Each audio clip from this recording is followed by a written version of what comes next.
Contra-golpe, Ponte, vamos Ponte, Everton Brito acelerou, vai que eu vou com você, lançou, a Ponte chega inteirona na boca do gol, Bruno, vai sobrar pela direita, Maguinho, levantou no segundo pau, vai fazer, Dudu tocou, é gol! É gol, é gol, é gol, é gol, é gol!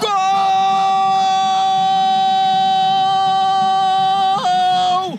Gol da Ponte, gol da Macaca, gol da Ponte pra matar o jogo em Mirassol! Ponte Preta vai pro Dudu! pra mostrar o céu. Camisa 8! Ponte Preta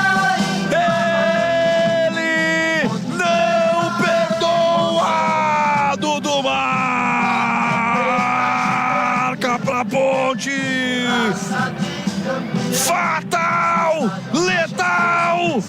Fatal! Letal! A Ponte chega ao segundo gol!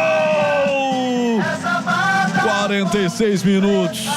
Eu perco a voz, mas não perco a emoção com você, Ponte Preta! Pra chegar a 4 vitórias seguidas, o que não acontece desde 2013. Que contragolpe de manual. Toca dali, eu vou passar, não tá mais comigo. Vai com você não, eu me mandei, toca pra você. E aí o levantamento acontece, o Dudu cumprimenta a bola pro fundo do gol de Alex Muralha. Ponte 2, Mirassol 1.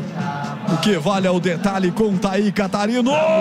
CH acabara de dizer, né? Essa Ponte pode dar uma estocada lá e chegar ao segundo gol. Um contra-ataque onde prevaleceu a questão do companheirismo. Não teve ninguém fominha nesse contra-ataque. Primeiro a bola passando ali pelo Everton Brito. Rolou pro Bruno Lopes, que percebeu que não dava pro chute e ajeitou pro Maguinho. Na direita o cruzamento, uma assistência na cabeça do Dudu, com o gol totalmente aberto. Festa do torcedor ponte pretano. A Ponte tá na frente, Dudu, 2-1.